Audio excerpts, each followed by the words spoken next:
Mr. Chairman, members of the Commission, my name is Jaimie Rhodes. I'm the Rhode Island Director for Public Policy and Government Relations for Planned Parenthood of Southern New England.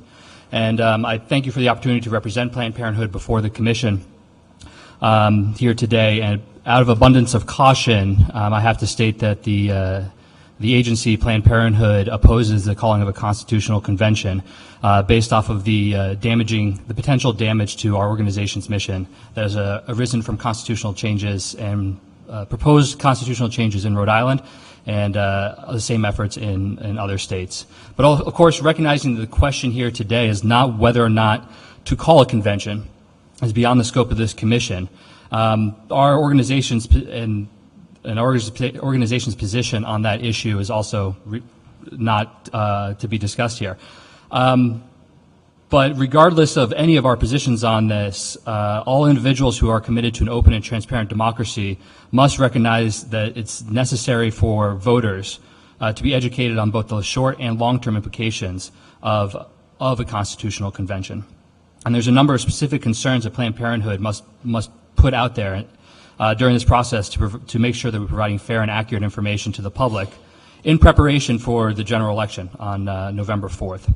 And the positions of Planned Parenthood are based off of experience both here in Rhode Island and in other states, in conjunction with recent development of our electoral rules and regulations, both here in Rhode Island and on a national level.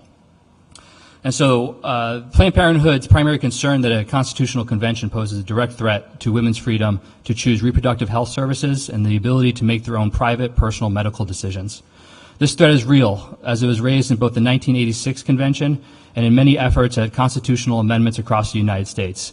These efforts, whether they're ballot initiatives, whether they're General Assembly initiatives, legislative initiatives, have used limiting access to reproductive health services as a cornerstone of advocacy.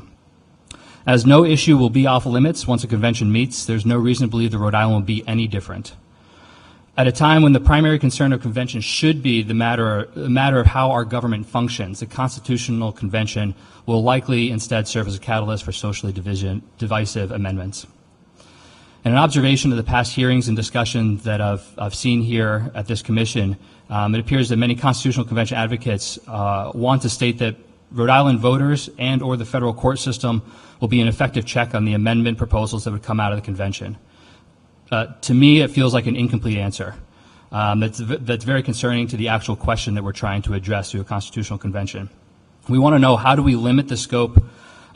This commission is looking at how do we limit the scope of convention's work to the critical issues of government process rather than social questions. Our answer to that cannot be voter ratification or the protection of the federal courts. That's the definition of shirking responsibility of ourselves as members of the public and as well as the General Assembly. Voter ratification is insufficient by the often cited campaign finance rules that are currently in place. In the ever-evolving era of unlimited campaign expenditures to support or defeat candidates or ballot referenda, it becomes more difficult to see the will of the population represented at the ballot. Whether it's through expenditures to suppress voter participation in particular communities, or whether it's to change the debate of the issues away from what's actually at stake. If a certain group of people are unlikely to support a cause, many expenditures make the question about how do we best get them not to show up on election day rather than how we can educate them into the validity of a certain position. And there's no reason to expect that any amendments that are proposed by the Constitutional Convention wouldn't be subject to these same influences. As voter turnout continues to be astoundingly low, especially in off-year elections when delegates would be chosen, it's hard to call an election result from one of these decisions a mandate from the general public for anybody to act on their behalf. As Constitutional Convention advocates believe that we can rely on this particular system of voter for ratification to determine whether issues such as a woman's right to have an abortion or whether workers can collectively bargain or whether committed and loving individuals have the right to be married, is just to say that we're not looking at the full public and we're not increasing participation in these decisions. Until our election system is reformed to ensure equal participation and is free from the corrupting influence of corporate free speech, it strains credulity to state that low voter turnout and off-cycle elections are an appropriate manner in which to determine if significant changes to our Constitution should be effectuated. And on those And additionally, advocates have pointed out to the fact that the anti-abortion amendment approved by the convention in '85 and rejected by voters in 1986 would not have survived judicial scrutiny, as a reason not to be concerned as what may come out of a future convention.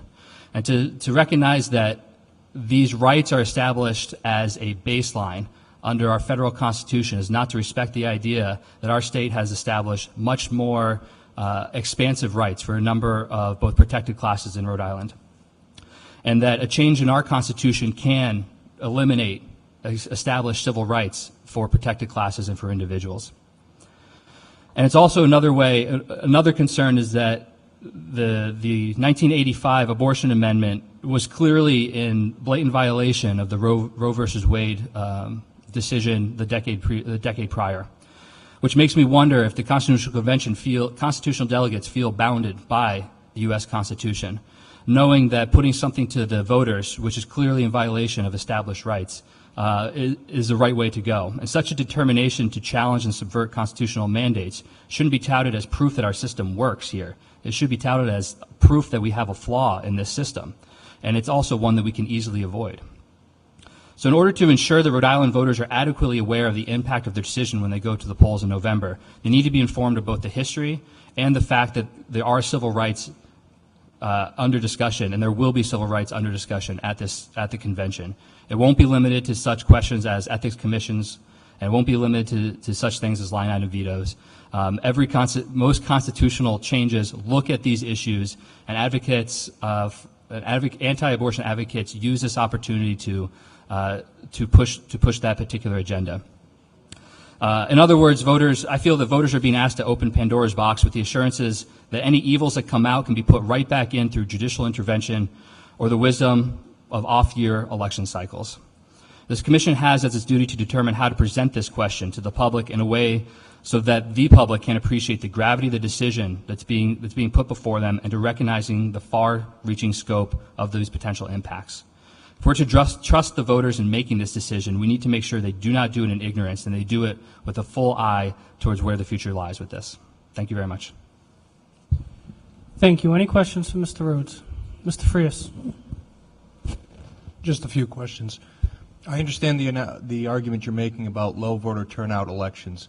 Would you agree, however, that ballot changes to the Constitution that would come forward out of a convention, if it is held at the general election of 2016, that would be, which is a presidential election, you are likely to see high voter turnout? For ratification of the amendments, yes, but not the choosing of the delegates in 2015. Correct. Yes. Now, the ratification of the amendments, for something to be approved, it has to be ratified by the voters, bottom line. It doesn't matter what the delegates think or what they want to do. Of course. It has to be approved by the voters in the end, right? Of course. Okay. You made an argument about the influence of special interests. Would you agree that legislatures are also subject to influence by special interests in general? Of course.